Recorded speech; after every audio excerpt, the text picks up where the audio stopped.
Attend naman tayo ng concert dito sa my school sa Buhi. Syempre, for the content and person. Diba, nakapunta pang Buhi for the content lang. Syempre, pinag-invite din ako ng isa sa mga teacher kung gusto ko daw po. O, kaway-kaway nga po sa mga nag-aaral dito. Dito nga po pala kami pumunta sa may Santa Justina High School. Buhi, Kamsur. O, nagbabayang magiliw po kaya di po ako nagluluog po agad. Bali, manunood lang nga kami ng mga performance ng estudyante at ng mga teachers. Bali, yung nag-invite nga po sa amin ay teacher nga po dito. Hindi naman talaga kami kasama sa guest, pero manunood lang kami. Manunood lang nga kami para ma-enjoy naman namin at sobrang nakakapagod yung mga nakaraang araw. Shoutout nga po pala sa mga nakakilala din po sa akin. Salamat po.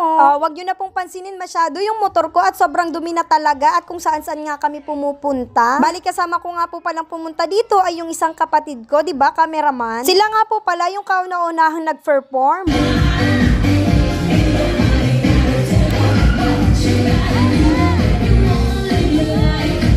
Yung school nga po pala nila ay nag-celebrate ng 55th Foundation Anniversary Concert. Alam nyo, sobrang ganda nga po manood dito. Sobrang gagaling nga talaga nilang mag-perform. Gagayon nga ni po kading mga boses.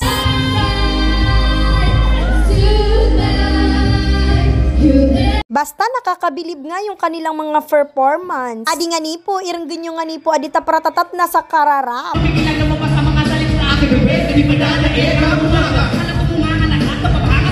ako'y nagkakalito, padala-padala yun na kayo nakatira sa akin. Bolos mga hiba, pinagalit dito, pinagalit sigla, kasama na panogya, pagkabulagan na kaya natin mabogya, hindi mo na kailangan naman lang akong mag-iba. Kaming lahat ay nagsama-sama, mic check, ito na nagsalit na pwesa, brother magaling bakit na parogya. Diba lang lulupit gaganting? Pati man nga ni po ading mga sisir lang gaganting mga magkanta.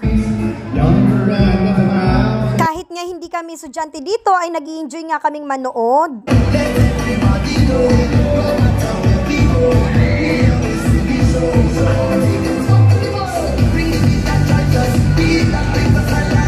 Comment below nyo na nga yung name ng teacher nyong sobrang gagaling sumayaw. Diba, pak na pak, minsan teacher, minsan dancer.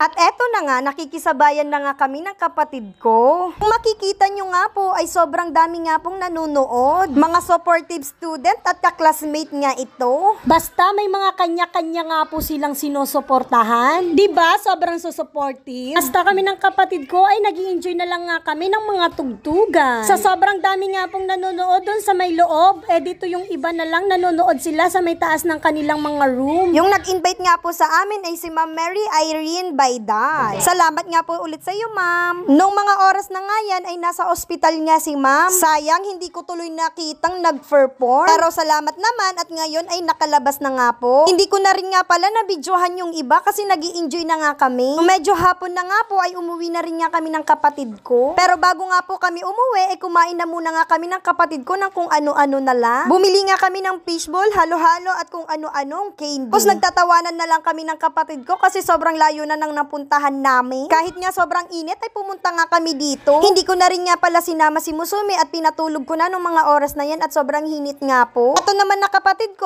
ay may mga nakita nga siyang kaklasmate niya po na nandito at nanonood din nga pala. Shoutout nga daw po sa kaklasmate niya si Bea Naranjo. At sa isa nga niyang kaklasmate na si J. Mark daw po. By the nyo, tamig sulputan tapos sabay migpakyut 1, 2, 3, go! Bumili na rin nga pala kami ng pampasalubong kay Musumi. Siguro mga gawa nga to ng estudyante dito sa may Santa Justina. Maya-maya nga po ay umuwi na rin nga kami ng kapatid ko. May pinapasuyo din si mama kasi bilhin ng mga oras na yan kaya umuwi na rin kami agad. Shoutout nga po sa mga taga Santa Justina National High School. Mga malauyay. Bago nga po kami umuwi ay nagpapabili nga si mama ng bigas. Inutusan nga niya ako, bumili daw po ako ng bigas. At yan, nagkukupangani sa bigas tapos sabay sangal, ang lakas. Eto na rin nga pala yung napili naming bigas. Hindi ko rin kasi alam kung ano yung gusto ni mama. Basta inutusan lang nga po akong bumili. At nung pagkabili ko nga ay ako na rin nga yung nagbuhat papunta dito sa may motor. Kayang-kaya naman kasi, ilang kilo lang naman kasi yan. At maya-maya nga po ay uuwi na rin kami ng diretsyo na talaga sa bahay. Kaso bigla ngang tumawag at bumili daw nga ako ng pasalubong kay Musumi na bubbles at iyak ng iyak. Kaya bumili kami ng pasalubong kay Musumi bago umuwi. At hanggang dito na lang muna nga po.